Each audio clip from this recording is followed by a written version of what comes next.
8:10 de la mañana. Estamos ya en ampliación de noticias. Muy buenos días, Guido, Cayetana.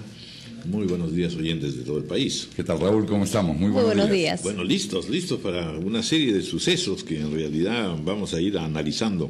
Un minuto, Raúl, simplemente para saludar a Tacna. La maravillosa Tacna.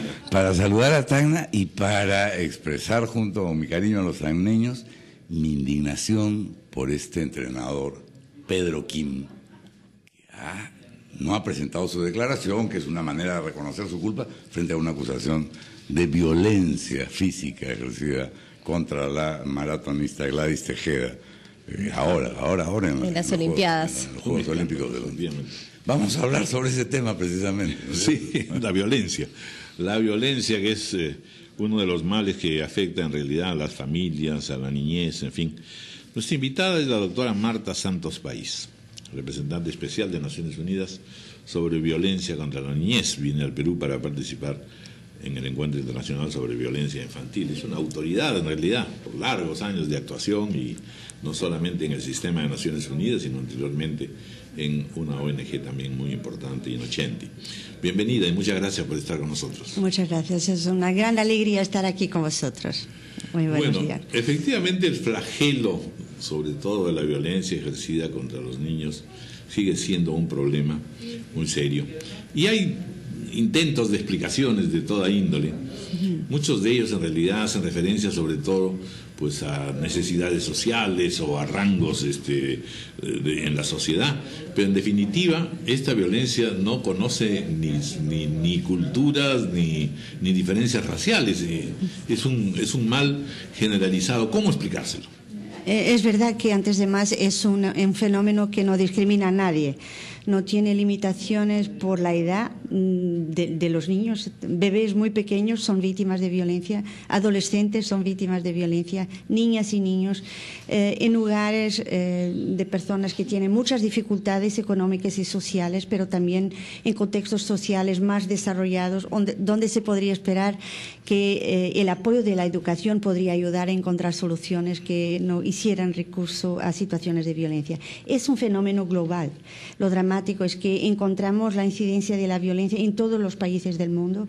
En general, consideramos que cada año entre 500 millones y 1,5 billones de niños son víctimas de alguna forma de violencia física, por ejemplo, golpes por los que se ocupan de la niñez, profesionales o miembros de la familia, también violencia psicológica, que no deja no se puede ver, pero de todas formas se va a quedar muy profundo en la vida de los niños. ¿Qué explicación hay para esto? ¿Es un incremento que también viene con la sociedad contemporánea o no? Yo recuerdo un análisis que se hacía con respecto a la idea de niñez. En la Edad Media no existía la idea de niñez, no había. El niño era un hombre pequeño y en consecuencia se podía tratárselo como un hombre finalmente o uno mayor de edad. Exactamente, una etapa en transición para ser un ente responsable y reconocido por la sociedad cuando atinge la mayoría. Y yo creo que es un problema fundamental, es el reconocimiento que lo que se hace el niño es para su bien. Se está disciplinando, se está educando. Se pasó en el pasado, no hizo nada de mal, por eso, ¿por qué no repetirlo? Lo grave es que, a pesar de que usted dice que es un fenómeno global, Marta, en nuestro país se da en todos los sectores sociales, efectivamente, pero además es una práctica común, socialmente aceptada. Y que no está sancionada o castigada por la ley. Por la ley. Bueno, es aceptada por la sociedad en todos los países, pero en realidad el rol de la ley es fundamental. Y gracias por tocar ese punto. Ese es un motivo por lo cual yo decidí que sería importante hacer esta reunión internacional que estamos organizando en Lima, aquí mismo. ¿Y por qué? Porque Perú ha ratificado la Convención sobre los Derechos del Niño de Naciones Unidas hace muchos años, y una de las obligaciones que decorre de la Convención es justamente la adopción de medidas legislativas que puedan concretar a nivel nacional los principios de la Convención, y uno de ellos es la prohibición total de todas las formas de violencia contra la niñez. Violencia física, violencia psicológica, violencia sexual, incluso en el seno de la familia.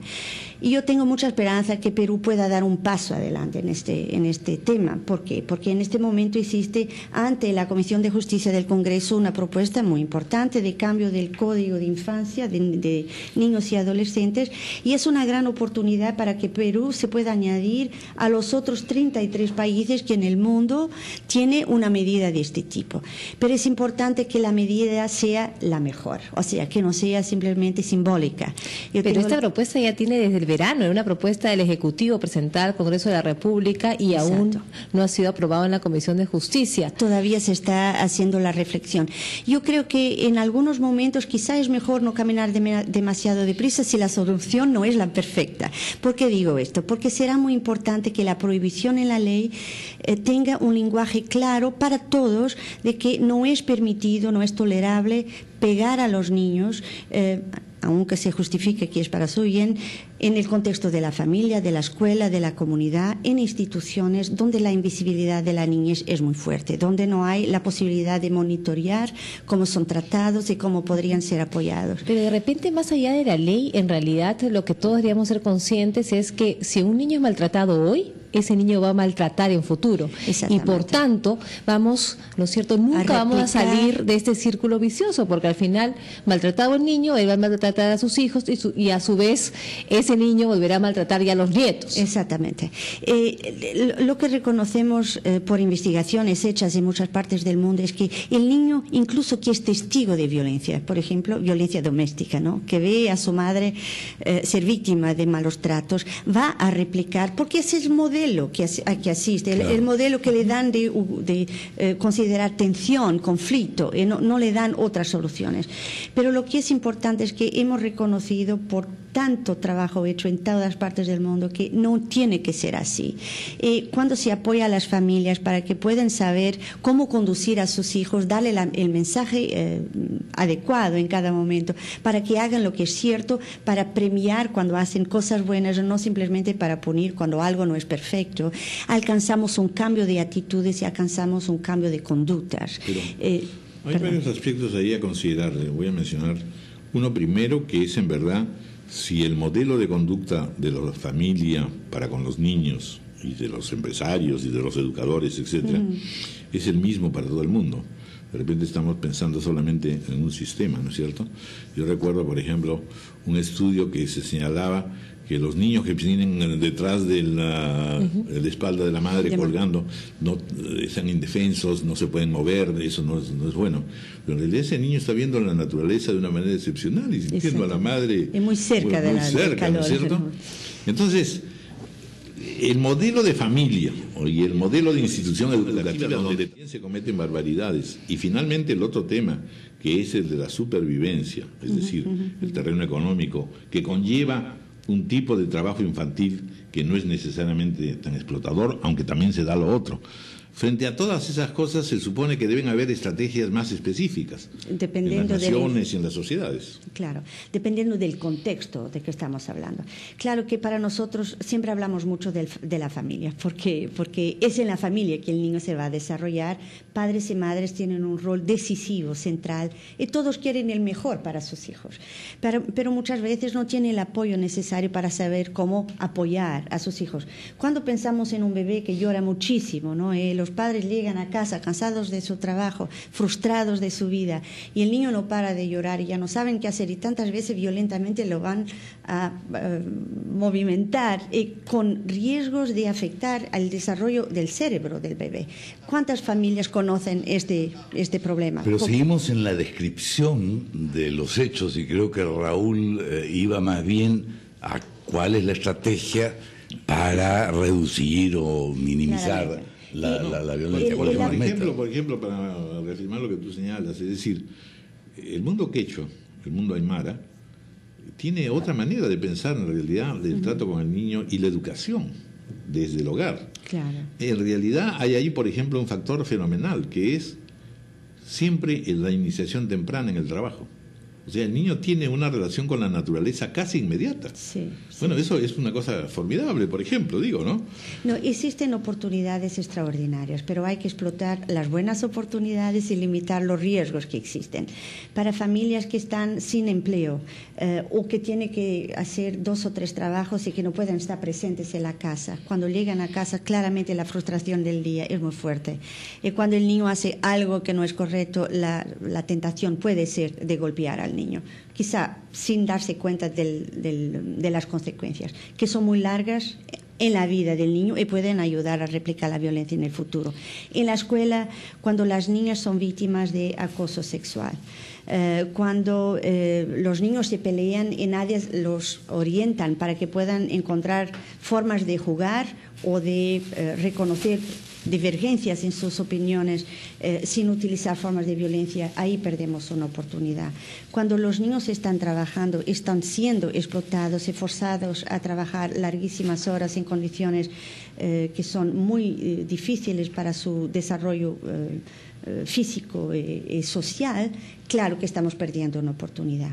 Existen distintas estrategias para eso, pero mirando un poco más arriba, en cada país, lo que estamos proponiendo es que es muy importante que el tema de la violencia contra la niñez sea un tema central del debate público. Por eso estoy muy feliz de estar aquí hoy en día y agradezco mucho el rol de los media que aquí en Perú puedan ayudar a sensibilizar. Vamos a hacer una pausa y luego hablaremos un poco también ya del encuentro que va a haber en Lima y qué cosas son las que finalmente se aprobarán, se decidirán y se analizarán. ¿Qué países en América Latina están avanzando más en todo este terreno, por ejemplo? Hacemos una pausa.